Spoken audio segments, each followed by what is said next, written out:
രാവിലത്തെ ജോലികൾക്കിടയിൽ ഒരു കോഫി ആവാമെന്ന് കരുതി. ഇന്ന് ലച്ചുമോക്കും ദേവൂട്ടനും സ്കൂളിൽ പോകണം, എനിക്ക് ഓഫീസിൽ പോകണം, ദാസേട്ടന് ട്രാവലറും കൊണ്ട് ഓട്ടോ ഉണ്ട്.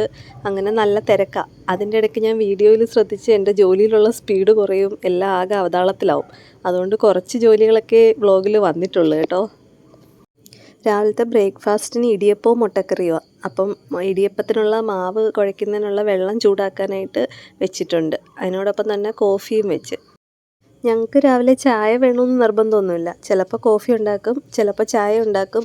അങ്ങനെ സ്ഥിരമായിട്ട് ഒന്നുമില്ല. എന്താണോ തോന്നുന്നത് അത് റെഡിയാക്കും. ലച്ചുമോളും ദേവൂട്ടനും ഇതൊന്നും കുടിക്കാറില്ല, എനിക്കും ദാസേട്ടനും മാത്രം മതി. പിള്ളേർക്കിന്ന് ചോറ് കൊണ്ടുപോകാനായിട്ട് ചമ്മന്തിയും മീൻകറിയും അച്ചാറും തോരനും ഉണ്ട്. അപ്പോൾ അതെല്ലാം റെഡിയാക്കി വെച്ചിട്ടാണ് ഇടിയപ്പത്തിൻ്റെ പരിപാടി തുടങ്ങിയത്. ഇടിയപ്പത്തിനുള്ള മാവിലേക്ക് തിളപ്പിച്ച വെള്ളമാണ് ഒഴിക്കുന്നത്. ആവശ്യത്തിന് ഉപ്പും ചേർത്ത് അത് കുഴച്ചെടുക്കുമ്പം ചൂടുവെള്ളത്തിൽ കുഴയ്ക്കുമ്പോൾ അതിങ്ങനെ പീച്ചി എടുക്കാനായിട്ട് എളുപ്പമുണ്ട്. ഇല്ലെങ്കിൽ ഭയങ്കര പാടായിരിക്കും. ഇടിയപ്പത്തിലിടാനുള്ള തേങ്ങ ചിരകിക്കൊണ്ടിരിക്കുക. എൻ്റെ ഈ ചിരവ ഞങ്ങളുടെ വീട്ടിൽ വരുന്നവർക്ക് എല്ലാവർക്കും ഭയങ്കര ഇഷ്ടമാണ് കേട്ടോ. എന്ന് വെച്ചാൽ തറയിലിരിക്കണ്ട, അതല്ലെങ്കിൽ നിന്നുകൊണ്ട് തിരുവണ്ട. അങ്ങനെ ഞാൻ കഴിഞ്ഞ 2 വർഷത്തിന് മുന്നേ 28 ഓണത്തിന് പോയപ്പോൾ അഷ്ടമുടി വീരഭദ്രസ്വാമി ക്ഷേത്രത്തിൽ നിന്ന് മേടിച്ചതാണ് അത്. ആ തട്ടിലേക്ക് കുറച്ച് വെളിച്ചെണ്ണ തേച്ച് കൊടുക്കുന്നുണ്ട്. അന്നേരം ഇത് വെന്ത് കഴിയുമ്പോൾ പെട്ടെന്ന് ഇങ്ങനെ ഇളകി വരും, അല്ലെങ്കിൽ ചിലപ്പോൾ അതിനകത്തെല്ലാം പറ്റി പിടിച്ചിരിക്കും. ഇവിടെ ദാസേട്ടന് തേങ്ങ കറിക്കകത്തായാലും അങ്ങനെ ഒരുപാട് ആഡ് ചെയ്യുന്ന ഇഷ്ടമല്ല. അതുകൊണ്ട് കുറേച്ചേ തേങ്ങ ഇട്ട് കൊടുക്കുന്നുള്ളൂ. ഇത് വെന്ത് കഴിയുമ്പോൾ ദാസേട്ടൻ തേങ്ങ തട്ടിക്കളഞ്ഞിട്ടേ കഴിക്കത്തുള്ളൂ ഇടിയപ്പം. തേങ്ങ ഇടാതെ ഉണ്ടാക്കിയ ഒരു ടേസ്റ്റ് കാണത്തില്ല. അപ്പോൾ ഇത് വേവുന്ന സമയത്ത് ആ തേങ്ങയുടെ ഒരു മണമൊക്കെ അങ്ങ് ഇടിയപ്പത്തിലോട്ട് കയറുമല്ലോ. അതുകൊണ്ട് ഞാൻ കുറച്ച് തേങ്ങ ഇട്ടിട്ടേ ഉണ്ടാക്കത്തുള്ളൂ.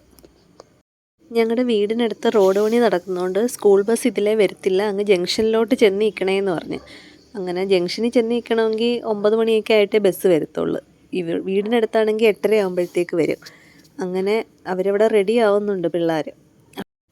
അങ്ങനെ ഇടിയപ്പമൊക്കെ അടുപ്പയിലാക്കി, മുട്ടക്കറിക്കുള്ള ഉള്ളിയൊക്കെ അരിഞ്ഞ് മുട്ടക്കറിയും അങ്ങ് അടുപ്പയിലാക്കി. അത് കഴിഞ്ഞപ്പോഴത്തേക്ക് ഞാൻ വെച്ച അവരുടെ ലഞ്ച് ബോക്സ് അങ്ങ് പാക്ക് ചെയ്ത് വെക്കാമെന്ന്. അങ്ങനെ ലഞ്ച് ബോക്സും പാക്ക് ചെയ്ത് കഴിഞ്ഞ് ലച്ചുമോക്ക് മുടി പിന്നി കൊടുക്കണം. ബാക്കിയെല്ലാം അയാൾ സ്വന്തമായിട്ട് ചെയ്തോളും. സാധാരണ മുടി പിന്നി മടക്കി കെട്ടാറാണ് ചെയ്യാറ്. അപ്പോൾ ഇന്ന് അയാൾക്കൊരാഗ്രഹം പകുതി വെച്ച് പിന്നിയിട്ട് ഇത് റിബൺ കെട്ടിക്കൊണ്ട് പോകാമെന്ന്. അങ്ങനെ കാര്യമൊക്കെ പറഞ്ഞ് സ്കൂളിലെ വിശേഷങ്ങളൊക്കെ പറഞ്ഞ് മുടിയൊക്കെ കെട്ടിക്കൊണ്ടിരിക്കുക. ദേവൂട്ടനും മുടിയൊക്കെ ചീപ്പി കഴിഞ്ഞ് നോക്കിയപ്പോൾ ഉണ്ട് പുറത്ത് ബസ്സിൻ്റെ ഹോൺ കേൾക്കുന്നു. റോഡ് പണി കഴിഞ്ഞിട്ട് അവർ റോഡ് ഓപ്പൺ ആക്കിയാലും ഞങ്ങൾ അറിഞ്ഞില്ല. ബസ്സിങ് വീടിനടുത്ത് വന്നായിരുന്നു. അങ്ങനെ രണ്ടുപേരുടെ ബാഗൊക്കെ എടുത്തുകൊണ്ട് ഓടി. അവർ പോയിക്കഴിഞ്ഞ് ഞാൻ എൻ്റെ ബാക്കി ജോലികളും തീർത്ത് ഓഫീസിൽ പോകാനായിട്ട് റെഡിയാവുക. അപ്പോൾ റെഡിയാവുമ്പം തൊട്ടേ വീഡിയോ എടുക്കണമെന്ന് കരുതി, പക്ഷേ ക്യാമറ ഓൺ ചെയ്യാൻ മറന്നുപോയി. എല്ലാം കഴിഞ്ഞപ്പോഴാണ് ക്യാമറ ഓൺ ചെയ്തില്ലെന്നറിയുന്നത്. അപ്പോൾ എല്ലാവരും ചാനൽ സബ്സ്ക്രൈബ് ചെയ്യുക. ബൈ.